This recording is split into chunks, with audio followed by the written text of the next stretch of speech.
तो very good evening all of you. मैं शिवांकित आपका शिवांकित मैथ्स पर स्वागत करता हूं। आज की इस क्लास के अंदर हम जो एक्सरसाइज 1 है ओल्ड आरबीएससी बुक की एक्सरसाइज नंबर 1 की विविध प्रश्नमाला के क्वेश्चन हम करेंगे। इससे पहले हमने जो जितने भी एक्सरसाइज थी वो कंप्लीट कर ली है। अब इसके कुछ क्वेश्चन हैं, तो कुछ क्वेश्चंस ऐसे हैं जो बिल्कुल बेसिक लेवल के हैं, बस उनकी एक अंडरस्टैंडिंग हमारे अंदर होनी चाहिए, वो हम एक साथ ही लेते हैं। तो क्वेश्चन नंबर 1 दिया है आपको कि किसी बिंदु की अक्ष से दूरी होती है।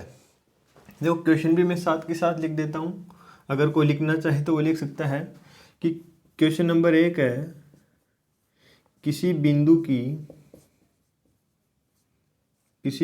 की अक्ष से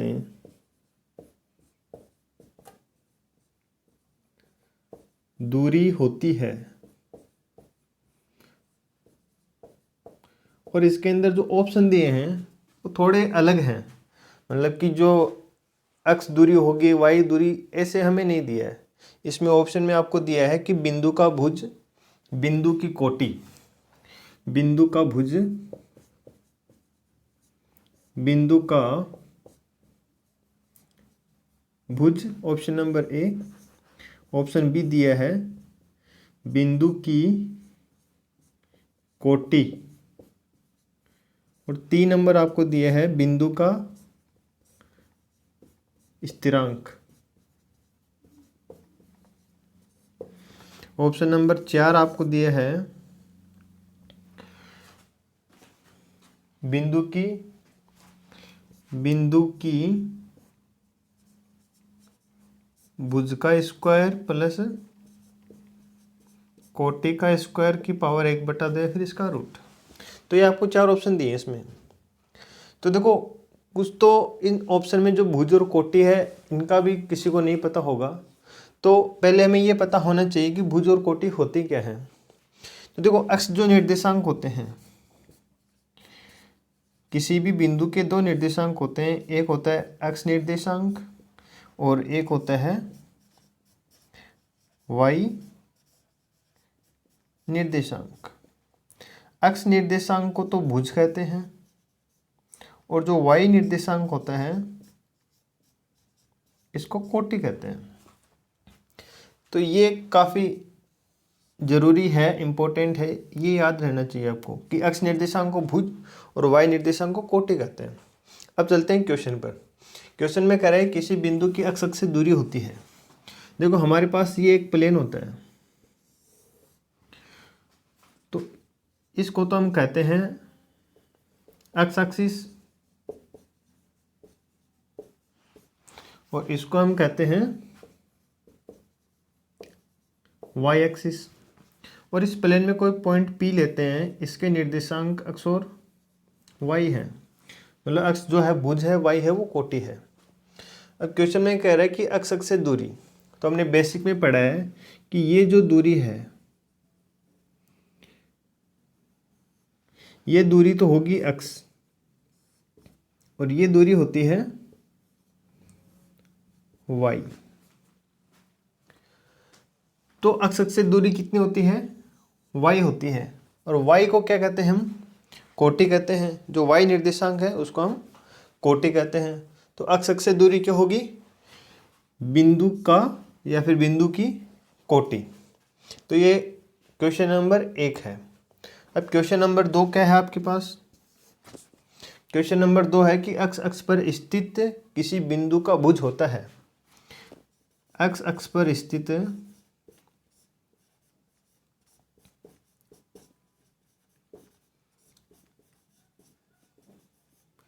किसी बिंदु का भुज होता है।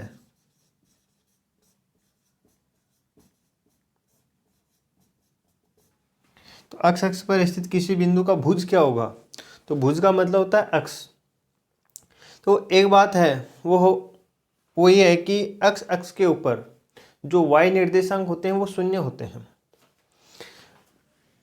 ये 2 पॉइंट लगा लें आप कि अक्ष पर वाई निर्देशांक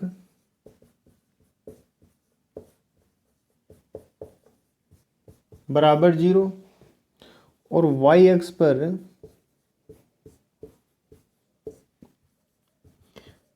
जो अक्ष निर्देशांक हैं वो 0 होते हैं। तो अक्ष अक्ष पर स्थित किसी बिंदु का भुज, भुज का मतलब क्या होता है?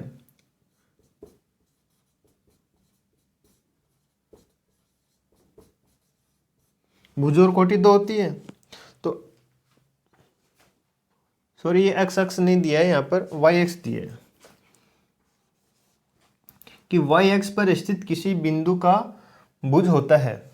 तो वाई एक्स पर स्थित किसी बिंदु का भुज मतलब अक्ष निर्देशांक होता है। वाई एक्स पर स्थित किसी बिंदु का अक्ष निर्देशांक क्या होता है? वाई एक्स पर स्थित किसी बिंदु का वाई निर्देशांक है वो 0 होता है। वाई एक्स पर वाई निर्देशांक 0 होता है। या फिर इस पूरी लाइन को आप लिख सकते हो कि वाई एक्स पर स्थित किसी बिंदु का वाई एक्स पर स्थित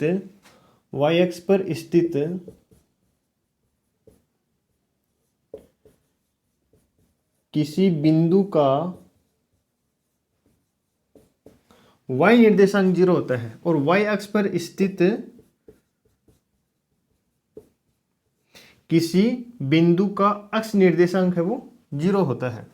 तो आप इस प्रकार से इन दोनों को अगर लिखना चाहे तो लिख सकते हैं, अदरवाइज ये बिल्कुल बेसिक क्वेश्चंस है, वो आपकी इच्छा, अगर लिखना चाहो तो, अगर नहीं लिखना चाहो तो भी कोई बात नहीं है। क्वेश्चन नंबर 3,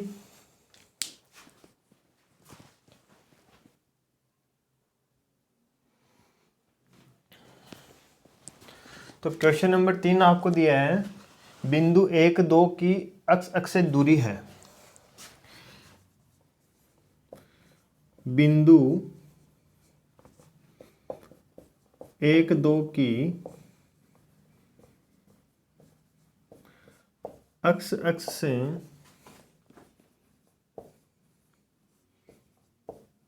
दूरी है। क्वेश्चन में आपको दिया है 1, 2, 3 और √5। इसकी अपने को कोई आवश्यकता नहीं है। ये कह रहा है कि बिंदु है, एक पॉइंट है, तो ले लेते हैं कि ये अपनी वाई एक्स हो गई, ये एक्स एक्स हो गई और ये हो जाएगी वाई एक्स। इसके अंदर हमने एक पॉइंट ले लिया P, इसके निर्देशांक है 1 और 2। तो देखो, इसकी ये दूरी और ये दूरी लास्ट टाइम हमने पढ़ा है, इससे पहले पढ़ा था कि ये तो होती है y, मतलब कि जो y निर्देशांक है वो, और ये होता है अक्ष निर्देशांक भुज। और हमें ये कह रहा है कि अक्ष अक्ष से दूरी है, तो अक्ष अक्ष से दूरी ये होगी, इसका मतलब ये y निर्देशांक, और y निर्देशांक इसका है 2, तो अपना आंसर हो गया 2। क्वेश्चन नंबर 4 आपको दिए कि अक्ष निर्देशांक अक्ष y की मूल बिंदु से दूरी है। क्वेश्चन नंबर 4 दिया है कि निर्देशांक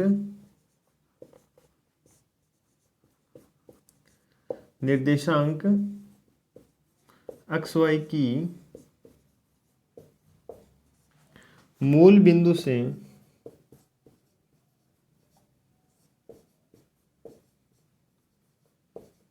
दूरी है। देखो, ये जो 1, 2 दिया है इसको हम यहाँ से x और y मान लेते हैं कि x और y है, और इसकी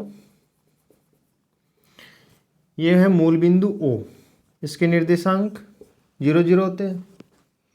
इसकी इस बिंदु से ये जो दूरी है ये कितनी है, दूरी हमें पता करनी है। तो दूरी पता करनी है, इसके लिए क्या करेंगे, दूरी सूत्र लगा देंगे। दूरी सूत्र में यहाँ पे लिख देता हूँ, आपका दूरी सूत्र होता है x2 माइनस x1 का whole square plus y2 minus y1 का होल स्क्वायर, ये होता है दूरी सूत्र। तो ये x1, इस जो ये 0, 0 है इसको हम x1 y1 मान लेते हैं, और ये जो xy है इसको हम x2 y2, ये हमने माना है। और यहाँ पर x2 minus x1 y2 minus y1 कर देंगे। तो यहाँ से देखो x2 माइनस x1 यहीं पे कर लेते हैं। x2 माइनस x1 क्या होगा, x2 तो हो जाएगा x, ये हो जाएगा x1 0, इसका स्क्वायर प्लस y2 हो जाएगा y माइनस 0 का होल स्क्वायर, तो ये हो गया x square plus y square का रूट। तो जो निर्देशांक अक्स वाई की मूल बिंदु से दूरी है वो हो जाएगी रूट के अंदर x square plus y square. फिर क्वेश्चन नंबर 5, बिंदुओं 1 2, मैं 5 नंबर क्वेश्चन लिख देता हूं पहले कि बिंदुओं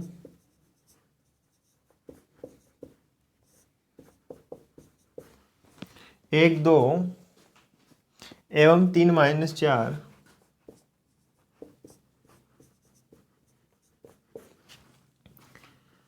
को अक्स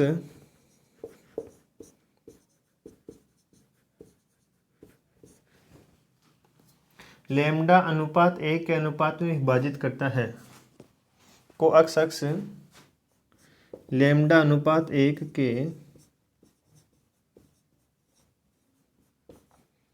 अनुपात में विभाजित करता है,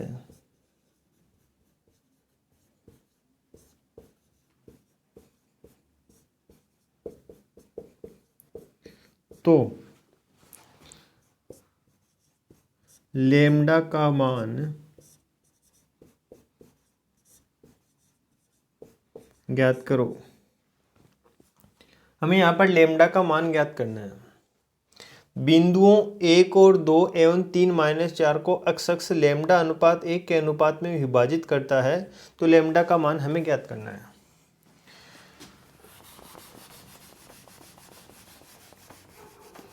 देखो ये कह रहा है कि अक्स विभाजित करता है, तो अक्स विभाजित करता है तो कहीं ना कहीं जो पॉइंट है वो अक्स पर आएगा। अगर वो अक्स पर आएगा तो अक्स के ऊपर जो y निर्देशांक है वो 0 होगा।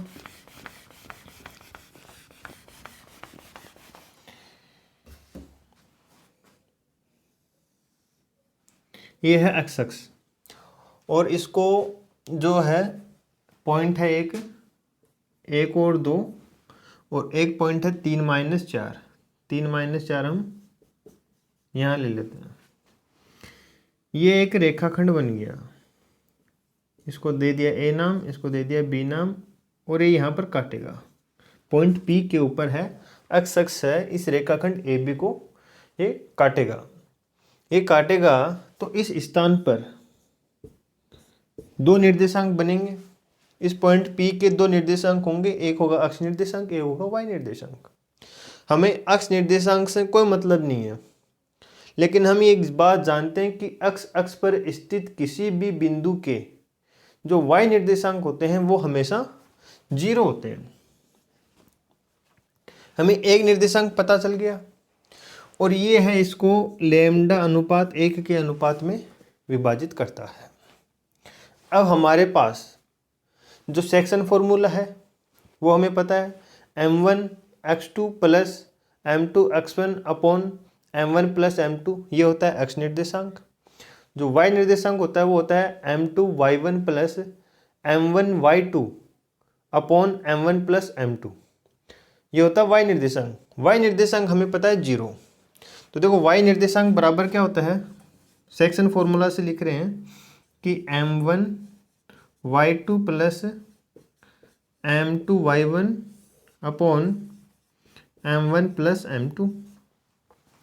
y है वो 0 है, m1 हो जाएगा लेमडा, y2 यहाँ पे हो जाएगा -4 प्लस m2 हो जाएगा 1 और y1 हो जाएगा 2 बटे लेमडा प्लस 1। लेमडा प्लस 1 को इधर मल्टीप्लाई कर देंगे तो ये हो जाएगा 0, ये 2 हो जाएगा, इधर माइनस लेमडा 4 हो जाएगा, इसको हम इधर लेके आएंगे तो माइनस माइनस है वो दोनों कट जाएंगे।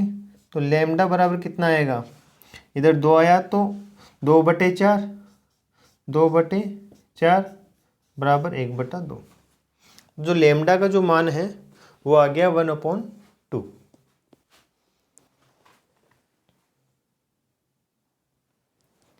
अब देखते हैं क्वेश्चन नंबर 6। क्वेश्चन नंबर 6 है कि 0 साइन थीटा और कोस थीटा को मिलाने वाले रेखाखंड के मध्य बिंदु की मूल बिंदु से दूरी।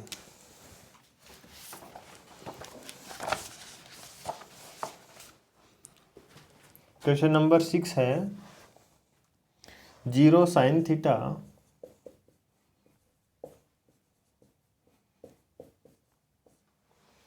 और कोस थीटा 0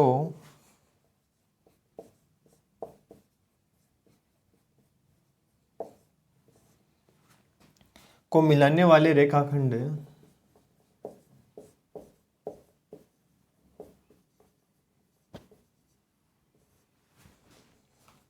के मध्य बिंदु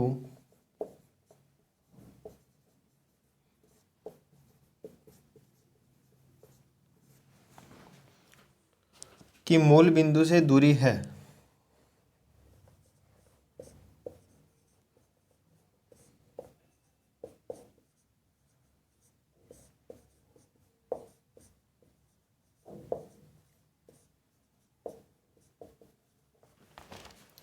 जीरो साइन थीटा और कोस थीटा को मिलाने वाले रेखाखंड, एक रेखाखंड है, उसके दो निर्देशांक आपको दिए हैं।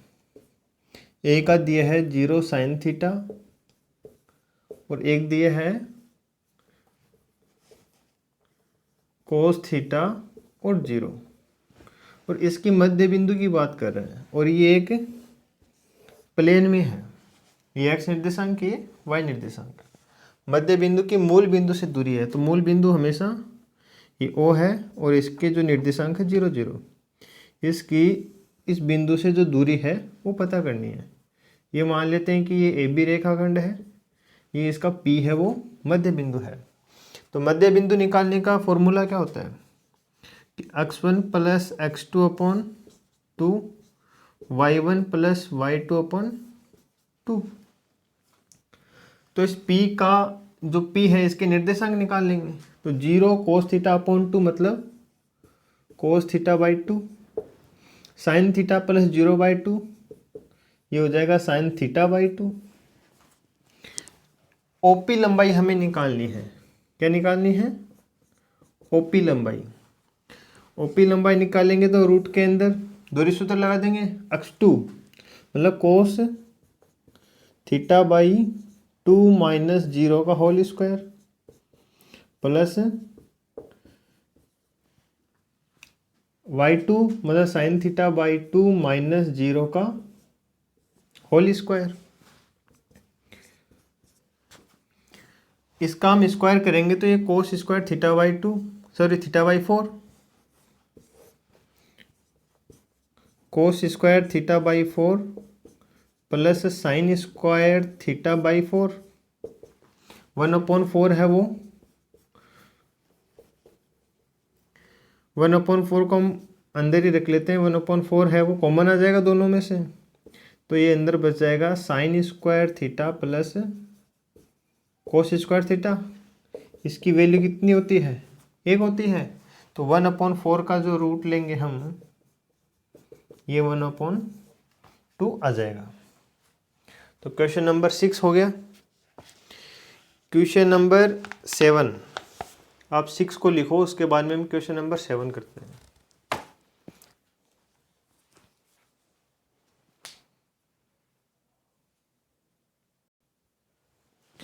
तो क्वेश्चन नंबर 7, एक वर्ग के विकिरण के सिरे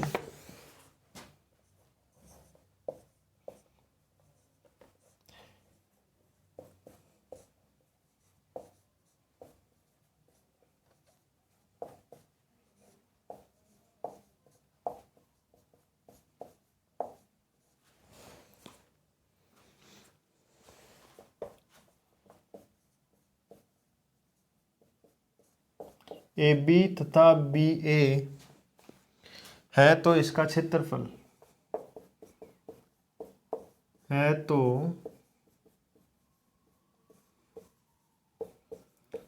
इसका क्षेत्रफल ज्ञात करो। देखो, वर्ग का क्षेत्रफल तो हम जानते हैं भुजा स्क्वायर होता है।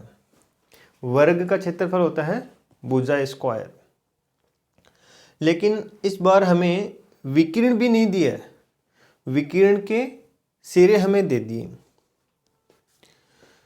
निर्देशांक हमें दे दिए दोनों विकिरण के, और पूछ रहा है कि इसका जो वर्ग है इसका हमें क्षेत्रफल ये ज्ञात करने को कह रहा है।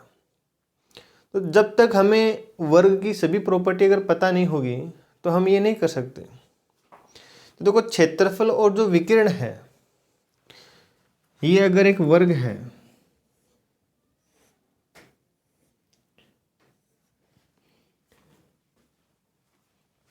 इसका ये विकिरण है,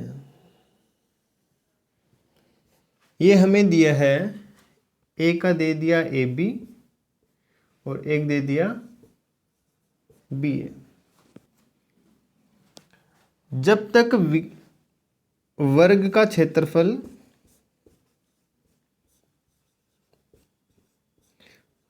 और विकिरण का संबंध क्या होता है कि वर्ग का क्षेत्रफल है वो बराबर होता है विकिरण के वर्ग के आधा। कि विकिरण का स्क्वायर करके अगर हम 2 का भाग दे दें तो वर्ग का क्षेत्रफल आ जाता है। ये कैसे आता है देखो, मान लें एक बारी के लिए आप मान लें कि इसकी जो प्रत्येक भुजा है इसकी लंबाई a है। तो ये एक समकोण त्रिभुज बन गया। तो पाइथागोरस प्रमेय से हम ये पता कर सकते हैं √2a क्या होगा, √2a। तो √2a क्या है, ये कर्ण ही तो है, कर्ण, या फिर इस कर्ण को हम इस वर्ग का विकिरण भी तो कह सकते हैं। ये बराबर हो जाएगा √2a के। ये पाइथागोरस प्रमेय से है। अगर हम इसका स्क्वायर कर दें तो देखो विकिरण का स्क्वायर या फिर कर्ण का स्क्वायर, इसका भी स्क्वायर होगा तो ये हो जाएगा 2a²। और वर्ग का क्षेत्रफल क्या होता है, भुजा स्क्वायर, तो ये a भुजा ही तो है इसकी। तो विकिरण का square divide by 2 equal to a², मतलब भुजा स्क्वायर, और भुजा स्क्वायर क्या है, वर्ग का क्षेत्रफल है। तो ये प्रॉपर्टी आ गई अपने पास। अब ये विकिरण हम निकाल लेंगे, इसके निर्देशांक हैं ए बी और बी ए हमें दिए हैं। तो यहाँ से हम दूरी सूत्र x2 - x1 plus y2 - y1 का जो दोनों का होल स्क्वायर होगा, और फिर रूट में दूरी सूत्र क्या होता है, x2 - x1 का whole square plus y2 - y1 का होल स्क्वायर, यही होता है। तो निकाल लेते हैं। तो ये हो जाएगा a माइनस बी का होल स्क्वायर और b माइनस ए का होल स्क्वायर, और इसका हम क्या कर देंगे, वर्ग कर देंगे, डिवाइड बाई 2 कर देंगे, तो वर्ग का क्षेत्रफल आ जाएगा। इसको अंदर ही अंदर सोल्व करो। ये वर्ग का क्षेत्रफल इधर आप लिख लेना, a माइनस बी का whole square plus b minus A का होल स्क्वायर। ये क्या होता है, ये होता है 2a माइनस बी के होल स्क्वायर के। कैसे होता है, आप इसको जब ओपन करेंगे तो ये बन जाएगा 2, ये बनेगा a² प्लस b² माइनस का 2ab, और इसको हम क्या कर सकते हैं, a माइनस बी का होल स्क्वायर ले सकते हैं। ये जो दोनों है a माइनस बी का whole square plus b minus A का होल स्क्वायर, ये फॉर्म बनेगी इसकी, जब क्योंकि ये स्क्वायर का जो ये माइनस है इसका कोई इफेक्ट नहीं होगा, a माइनस बी और फिर b माइनस ए, इसको जो ओपन करते हैं तो इसका कोई इफेक्ट नहीं होता ज़्यादा। तो ये a माइनस बी का होल स्क्वायर हम इसको लिख सकते हैं। इसको हमने लिख दिया 2a माइनस बी का होल स्क्वायर बाई 2, और इसका हमें वर्ग करना है। तो इस रूट स्क्वायर से ही ये रूट कट जाएगा, ये अंदर बचेगा a माइनस बी का होल स्क्वायर बाई 2, और ये बचेगा a माइनस बी का होल स्क्वायर। तो इसका ये ऑप्शन नंबर ए है, ये आपका आंसर हो गया।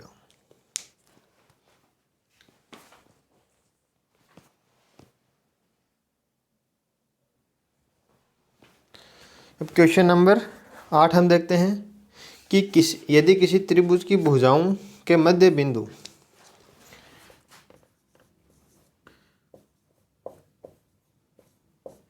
यदि किसी त्रिभुज त्रिभुज की भुजाओं के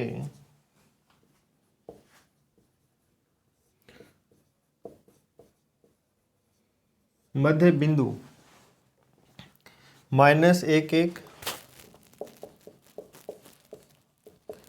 1 -1 तथा -1 -1 है तो उस त्रिभुज का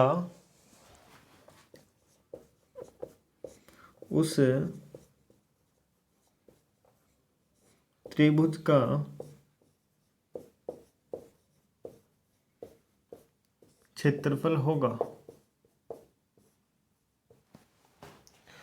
देखो काफ़ी अच्छी प्रॉपर्टी है ये भी। इस क्वेश्चन से आपकी एक प्रॉपर्टी है वो काफ़ी अच्छी हो जाएगी। ये एक एग्जाम्पल है उस प्रॉपर्टी का। इसमें क्वेश्चन में कह रहा है कि किसी त्रिभुज की भुजाओं के मध्य बिंदु। तो देखो अगर आपके पास ये एक त्रिभुज है,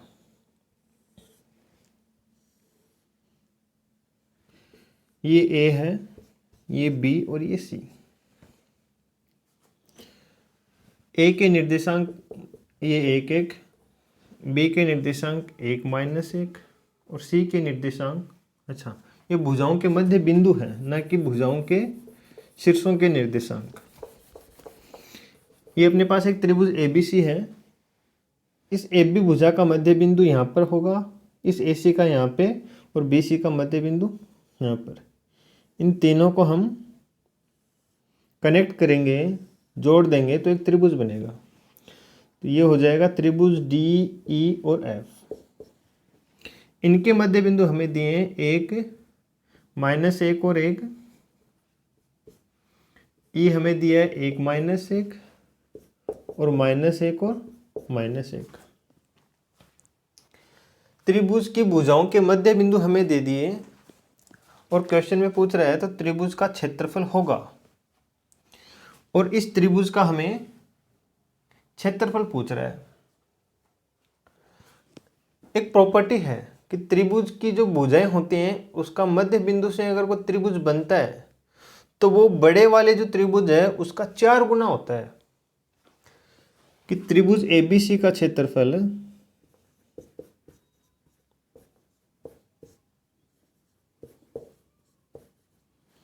पूरी प्रॉपर्टी लिखते हैं। मैं पूरी प्रॉपर्टी है वो लिख देता हूँ। जो प्रॉपर्टी है वो आपको लिखनी है। किसी त्रिभुज ABC के किसी त्रिभुज ABC में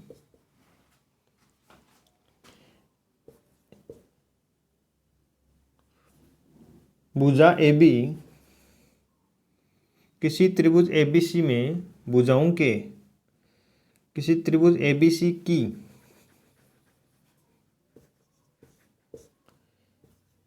सभी भुजाओं के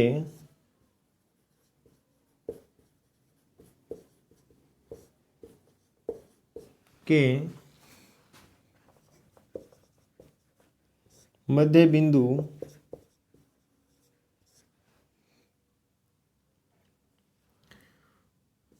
DEF हो तो त्रिभुज ABC का क्षेत्रफल बराबर होगा 4 गुणा त्रिभुज DEF के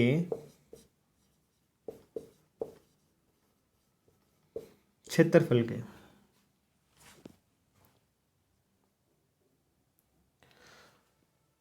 अब हम ये जानते हैं त्रिभुज ABC का DEF का इसका क्षेत्रफल हम निकालेंगे। कैसे निकालेंगे? 1/2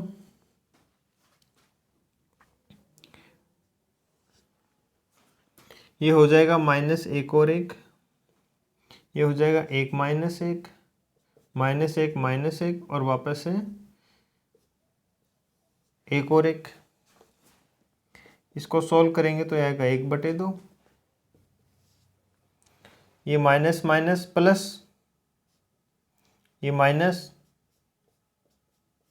ये प्लस माइनस माइनस, ये plus minus sorry minus minus plus हो जाएगा तो ये -1, ये इधर -1, ये +1 और ये -1।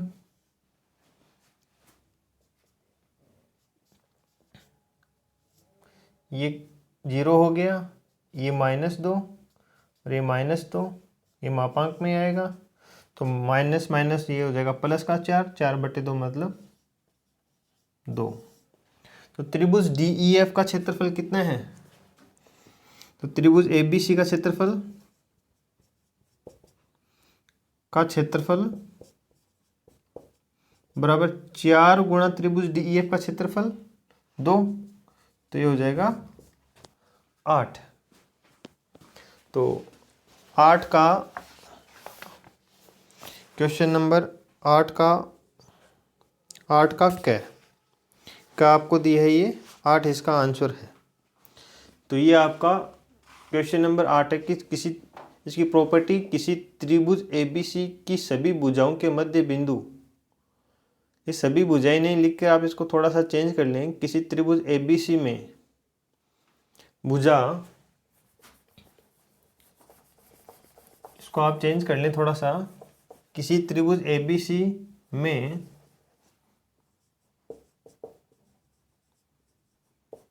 भुजा AB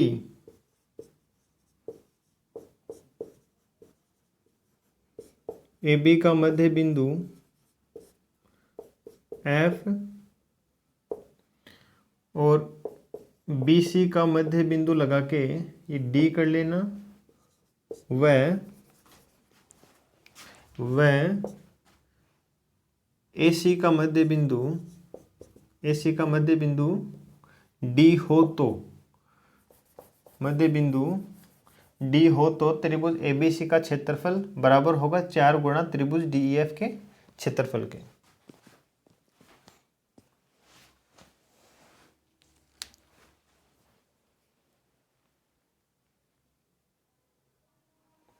तो क्वेश्चन नंबर 9 आपको दिया है,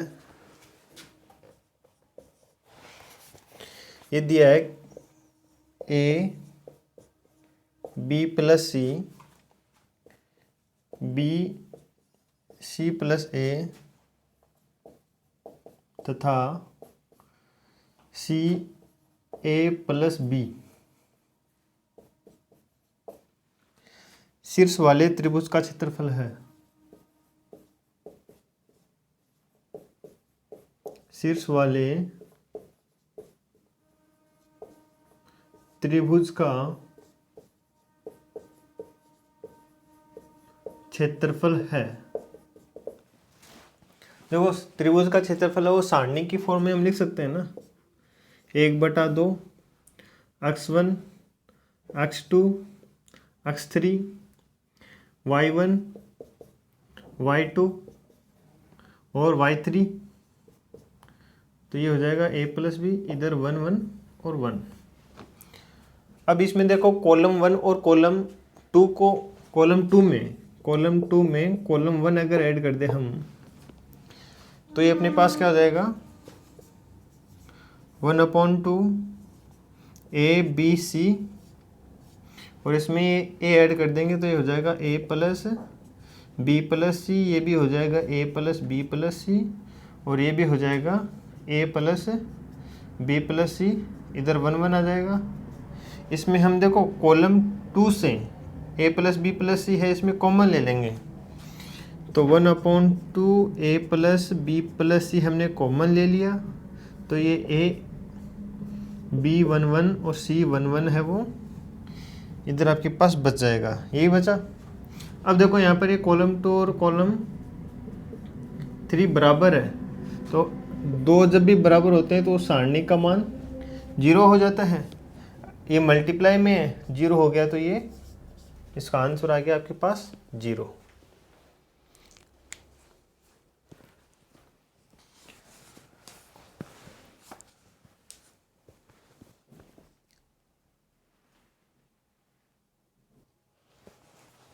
अब देखो क्वेश्चन नंबर 10 हम करते हैं। एक त्रिभुज की भुजाओं के मध्य बिंदु के निर्देशांक।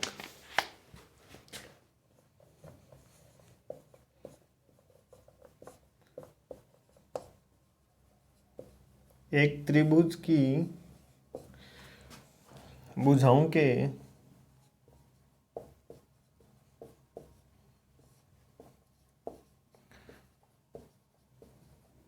मध्य बिंदु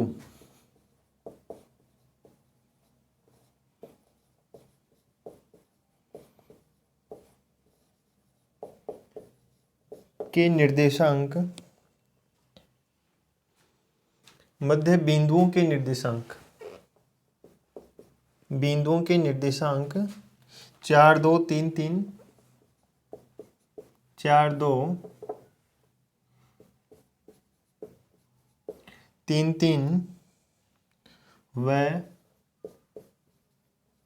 2 2 है। तो इस त्रिभुज के केंद्र के निर्देशांक होंगे। तो इस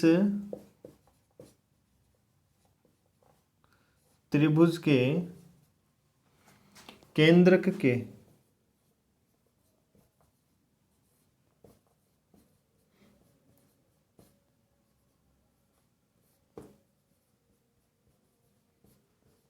के निर्देशांक होंगे। देखो एक त्रिभुज की जो ट्रायंगल है उसकी एक प्रॉपर्टी है कि अगर आपको ये एक त्रिभुज दे रखा है, त्रिभुज ABC और इसके मध्य बिंदु आपको दे रखे हैं, ये है DEF। तो जो त्रिभुज ABC का जो केंद्रक होगा वही केंद्रक त्रिभुज DEF का होगा। इसके मध्य बिंदु से जो त्रिभुज बना है उसका केंद्रक बराबर होगा जो बाहर वाला जो त्रिभुज उसके केंद्रक के। दोनों ही इसमें संभव है कि त्रिभुज ABC का ये मध्य बिंदु से बना है, तो त्रिभुज ABC का जो केंद्रक है वो बराबर होगा त्रिभुज DEF के केंद्रक के। कोई दिक्कत नहीं है। तो क्यों ना हम त्रिभुज DEF का केंद्रक निकाल लें। तो केंद्रक क्या होता है? माध्यिकाओं से बना।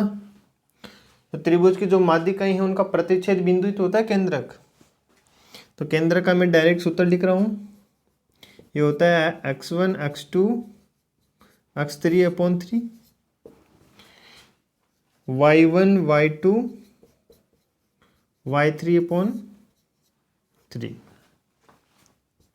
तो देखो x1 है 4, x2 3, ये 2, नीचे 3, y1 2 3 और ये हो जाएगा 2/3।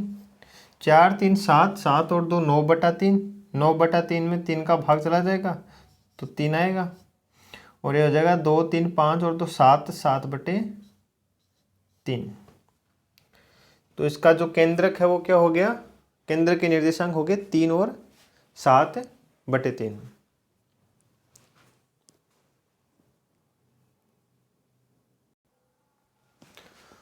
नेक्स्ट है क्वेश्चन नंबर 11। तो क्वेश्चन नंबर 11 है कि बिंदु 0 0 और 6 9, बिंदु 0 0 और 6 9 को मिलाने वाले रेखाखंड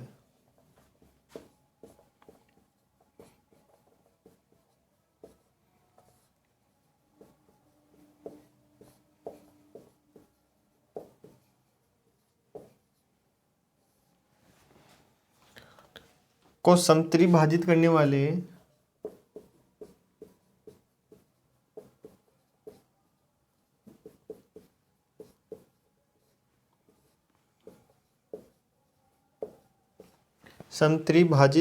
वाले बिंदुओं के निर्देशांक।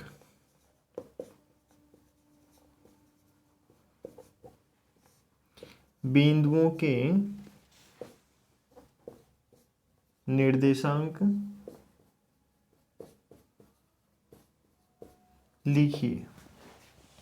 देखो एक रेखाखंड हमें दिया है और उसके जो दोनों सिरे हैं उनके निर्देशांक हमें दे दिए और ये कह रहा है कि इस रेखाखंड को 2 पॉइंट है, मतलब ये समत्रिभाजित कर रहा है इसको, मतलब समान 3 भागों में इसको विभाजित करता है। ये समान 3 भागों में विभाजित करेगा तो इसको कहीं ना कहीं 2 पॉइंट है वो काटेंगे।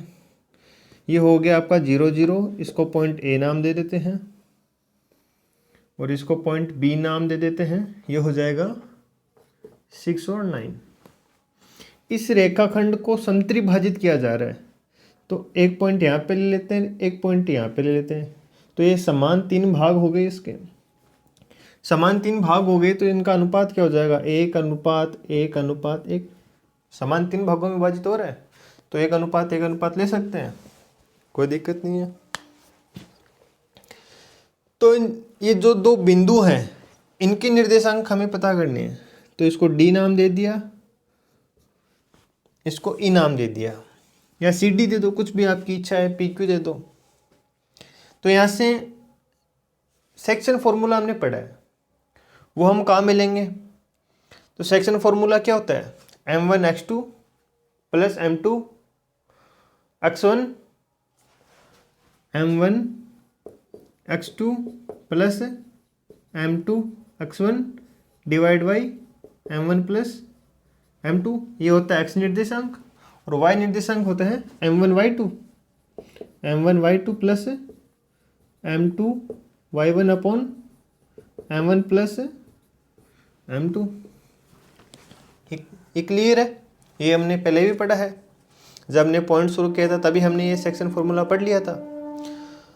अब देखो इस डी बिंदु के निर्देशांक हमें पता करने हैं तो ये ए डी तो हो जाएगा 1, ए डी तो हो जाएगा 1 और डी बी कितना हो जाएगा? ये हो जाएगा 2। और ए ई की बात करें तो ये हो जाएगा 2 और ए बी हो जाएगा 1। तो पहले हम डी के निर्देशांक पता करते हैं। डी के निर्देशांक तो डी के लिए m1 तो हो जाएगा 1, m1x2 हो जाएगा 6 plus m2 2 into x1 0 upon m1 plus m2 तो 1 प्लस 2। फिर m1 y निर्देशांक m1y2 हो जाएगा 9, m2 2 इंटू m1 सॉरी ये y1 और 1 प्लस 2। यहाँ से देखो ये 0 हो गया तो 6/3, 6/3 का मतलब 2 और 9 और ये 0 तो 9, 9/3 मतलब 3×3 9। तो डी के निर्देशांक तो हो गए 2 और 3। फिर ई के निर्देशांक की बात करें तो m1 तो डी के लिए m1 ये देखो ई के लिए m1 ये यहाँ से लेके यहाँ तक की दूरी तो 1:1 2 और ये ई बी मतलब 1 तो 2:1। तो m1 तो हो जाएगा इसके लिए 2, m1x2 हो जाएगा 6, 1 मतलब m2 और x1 का मतलब 0 अपॉन 1 प्लस 2। फिर m1 into y2 plus m2 y1 upon 1 plus 2। 1 plus 2 नहीं, ये 2 प्लस 1 एक ही बात हो जाएगी, वो तो 2 प्लस 1 कर दो चाहे 1 प्लस 2 कर दो। इसको 2 प्लस 1 और 2 प्लस 1 तो देखो 2 गुणा 6 हो जाएगा 12/3। 12/3 का मतलब 3 चौक है 12, 9 दूनी 18, 18 प्लस 3 तो 3 6 18। तो डी का निर्देशांक हो गया 2 और 3 और ई का निर्देशांक हो गया 4 और 6। यह आपका क्वेश्चन नंबर 11।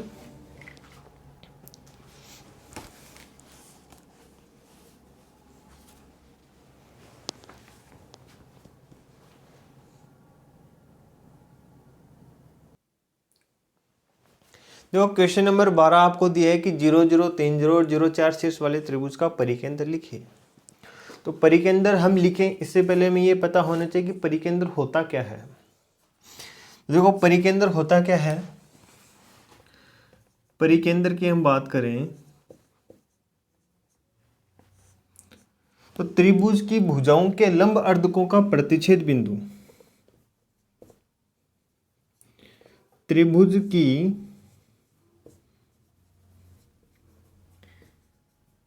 भुजाओं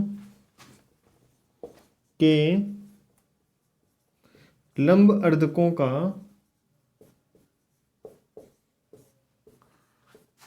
प्रतिच्छेद बिंदु, प्रतिच्छेद बिंदु परिकेंद्र कहलाता है। जैसे कि आपके पास एक वृत्त है और इस वृत्त में ये एक त्रिभुज है और ये इसके लंबवर्धक है, इस त्रिभुज के लंबवर्धक हैं। इसके शीर्ष हैं ए बी और सी, ये 0 0 नाम दे देते हैं। इसके निर्देशांक ये हो जाएंगे 3 और 0, ये हो जाएंगे 0 और 4। ये ओ नाम दे दिया इसके परिकेंद्र को, जिसके निर्देशांक x और y मान लेते हैं। तो इसके अंदर ये ओ ए है, ये बराबर होता है ओ बी के, ये बराबर होता है ओ सी के। तो हमें इसमें निर्देशांक निकालने हैं, तो ओ ए ओ बी और ओ सी जो दूरियां हैं वो निकालनी पड़ेगी। इनको निकालने का तरीका क्या है, इसके लिए हम दूरी सूत्र लगा देंगे।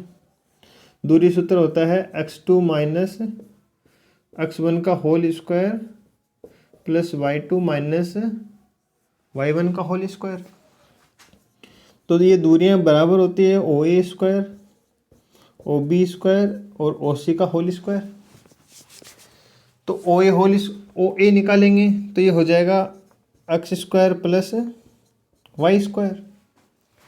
ओ बी x और y हो गया, ये 3 और 0 हो गया, तो x माइनस 3 का होल स्क्वायर और y माइनस 0 का होल स्क्वायर मतलब y स्क्वायर इक्वल हो जाएगा ये x माइनस 0 का होल स्क्वायर मतलब x स्क्वायर, y माइनस 4 का होल स्क्वायर y माइनस 4 का होल स्क्वायर।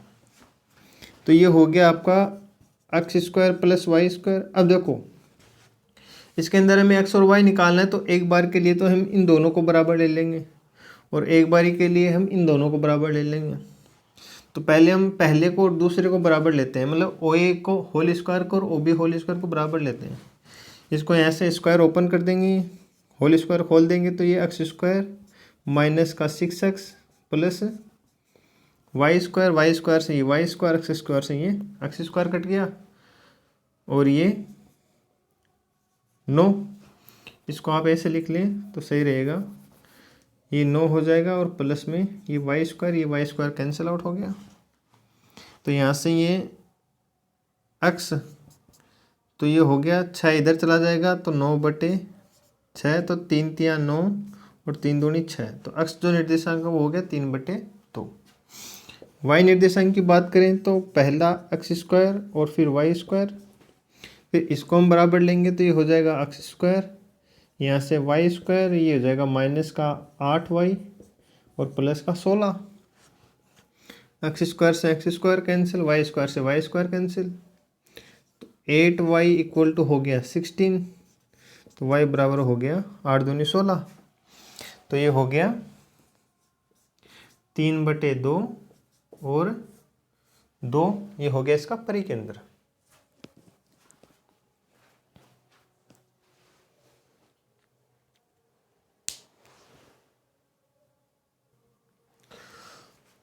अब देखो क्वेश्चन नंबर 13 की बात करते हैं। 13 में दिया है यदि बिंदु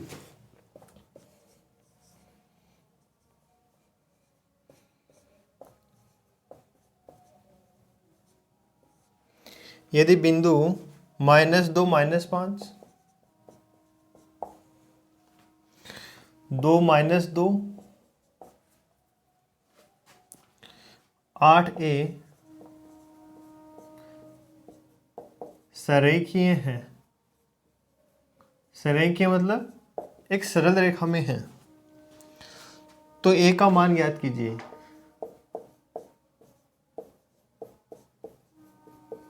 ए का मान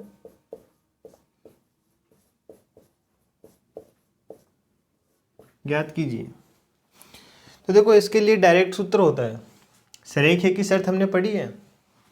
ये होता है x1 y2 minus y3 x2 y3 minus y1 plus x3 y1 minus y2 equal to 0। इसको याद रखने का तरीका भी 1 2 3 साइड में लिख देते हैं। देखो 1 2 3 फिर 2 3 1 3 1 2। तो देखो 1 2 3 2 3 1 3 1 2। ये 1 2 3 तो क्या हो गया, ये वाले तो हो गए x और ये हो गए इसके y जो माइनस वाले हैं मल्टीप्लाई में वो। देखो x1 हो जाएगा माइनस का 2, y2 माइनस 2 माइनस y3 मतलब a प्लस x2 मतलब 2 y3 मतलब a माइनस y1 मतलब माइनस का 5 तो ये हो जाएगा प्लस का 5 प्लस x3 हो जाएगा 8 y1 मतलब माइनस का 5 y2 मतलब माइनस 2 तो माइनस माइनस प्लस बराबर में हो जाएगा 0। तो ये अंदर मल्टीप्लाई होंगे तो ये हो जाएगा 2 गुणा 2 4, ये हो जाएगा प्लस का 2a प्लस 2a प्लस 10। ये 5 में से 2 जाएगा तो माइनस का 3 बचेगा, तो माइनस का 3 8 गुणा 3 24 बराबर हो जाएगा 0। हमें यहाँ से a का मान निकालना है तो a कितना हो जाएगा, ये तो हो जाएगा 4a 4 प्लस 10 कितना हो जाएगा 14 14 24 माइनस 14 करेंगे तो 4 तो 1 कटेगा 20 20 में से गएगा 10 10 बचा ना, ये हो जाएगा 0। तो a बराबर हो जाएगा 10/4 मतलब 5/2। तो ये हो गया आपका 13 नंबर क्वेश्चन। तो ये आप लिखो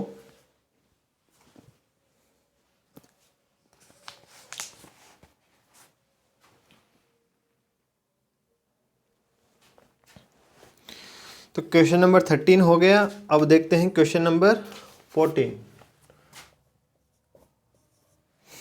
क्वेश्चन नंबर 14 है, यदि किसी त्रिभुज के शीर्ष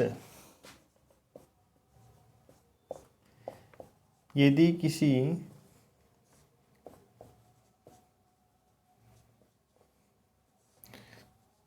त्रिभुज के शीर्ष A B minus C B C minus A तथा सी ए माइनस बी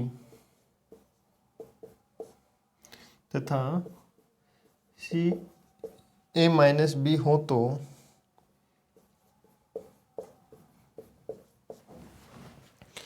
इसका केंद्रक किस अक्ष पर विद्यमान होगा।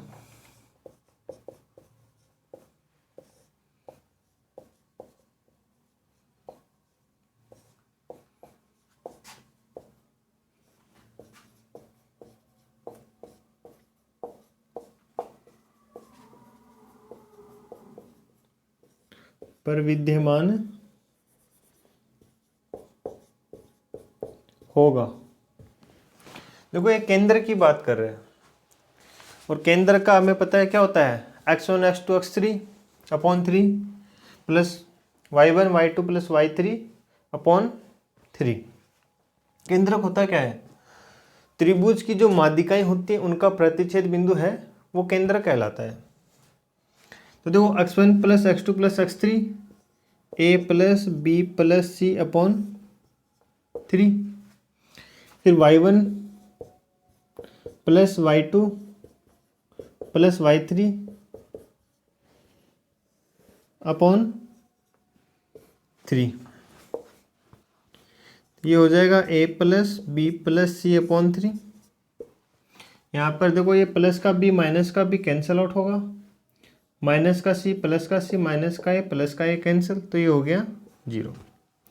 देखो y निर्देशांक है वो 0 आया है।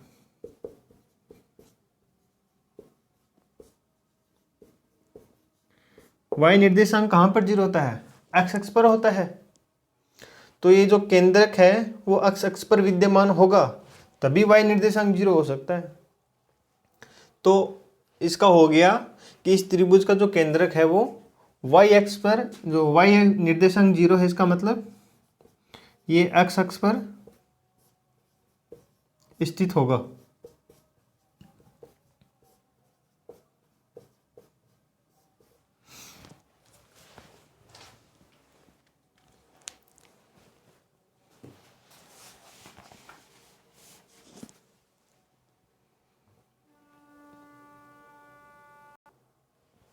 तो क्वेश्चन नंबर 15 हम देखते हैं।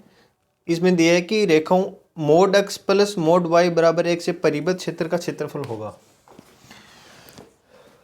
Question number 15, mod x plus mod y, ये दिया है इधर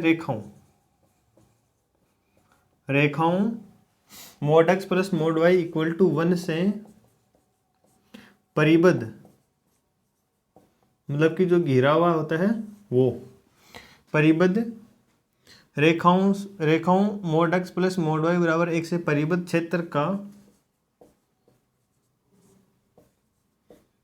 क्षेत्रफल होगा।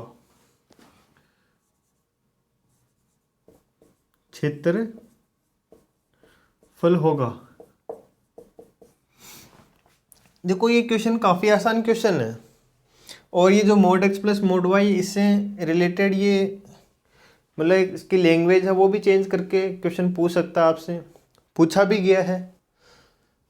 तो देखो ये mode x plus mod y, इसे 4 रेखाएं बनेगी। देखो ये अपने पास एक प्लेन है, ये है x अक्ष और ये है y अक्ष। तो देखो कौन कौन सी 4 रेखाएं बनती है। एक तो बन सकती है x plus y equal to 1, एक बन सकती है x minus y equal to 1, एक बन सकती है minus x minus y equal to 1, एक बन सकती है माइनस का x plus y equal to 1। इन 4 रेखाओं से इनके जो निर्देशांक है वो बनेंगे 1 0 0 1, फिर यहाँ से आ जाएगा -1 और 0, और ये हो जाएगा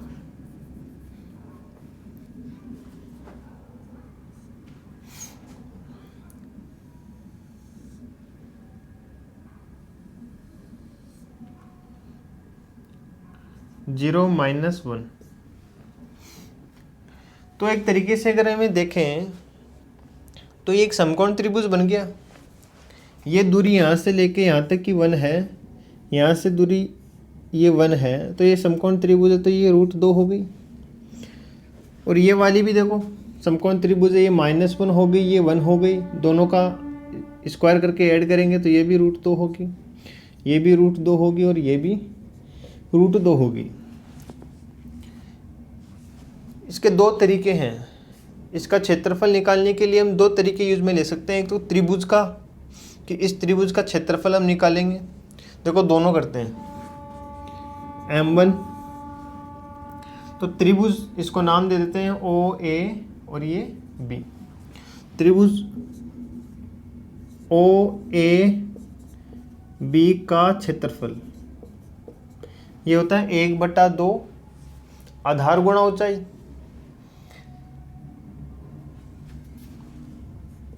1/2 आधार 1 गुणा ऊंचाई, तो ये हो गया 1/2। और इस पूरे का क्षेत्रफल निकालने के लिए क्या कर देंगे, इसको 4 से मल्टीप्लाई कर देंगे। इसको आप सभी को नाम दे सकते हैं A B C और D। तो ABCD का क्षेत्रफल, ABCD वर्ग ABCD का क्षेत्रफल, या फिर जो ABCD से घिरे हुए क्षेत्र का, परिबद्ध क्षेत्र का क्षेत्रफल भी आप लिख सकते हैं। ABCD से परिबद्ध, ABCD से परिबद्ध क्षेत्र का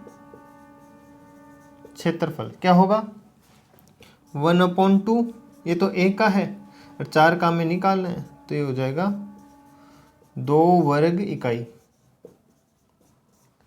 m2 वर्ग का क्षेत्रफल,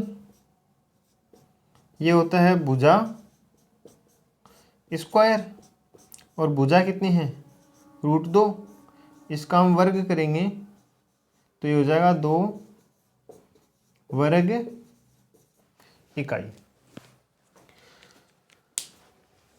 तो इसी के साथ में अपनी जो एक्सरसाइज 1 है वो कंप्लीट होती है। अब हम नेक्स्ट एक्सरसाइज 2 है, ये है लोकस एंड स्ट्रेट लाइन, बिंदु पथ एवं सरल रेखा है, ये हम नेक्स्ट क्लास से स्टार्ट करेंगे। तो जो भी आरबीएससी की जो ओल्ड बुक है उसका सॉल्यूशन अगर देखना चाहता है तो वो शिवांकित मैथ्स पर देख सकता है। इसके अलावा जो ये बुक डाउनलोड करना चाहता है वो शिवांकित मैथ्स नाम से एक टेलीग्राम चैनल है, आप जब टेलीग्राम में जाके शिवांकित मैथ्स नाम से सर्च करेंगे तो ये चैनल आपको मिल जाएगा। वहाँ से आप ये जो द्विविमीय निर्देशांक ज्यामिति कक्षा 11th की जो बुक है वो आप डाउनलोड कर सकते हैं और इसको PDF फॉर्मेट में निकलवा सकते हैं। अगर नहीं भी निकलवाना चाहें तो आप एक काम कर सकते हैं कि इसके जो जितने भी क्वेश्चन हैं वो हम बोर्ड पर लिख रहे हैं पहले, तो उसके बाद में हम उसका सॉल्यूशन कर रहे हैं, तो आप नोट्स के फॉर्म में भी अपनी जो नोटबुक है उसमें इसका सॉल्यूशन है वो लिख सकते हैं। आपके सभी क्वेश्चन है वो यहाँ से कंप्लीट हो जाएंगे, जो कवर हैं वो कर लेंगे। तो आज की क्लास को इतना ही रखते हैं। सभी का धन्यवाद। Thank you very much.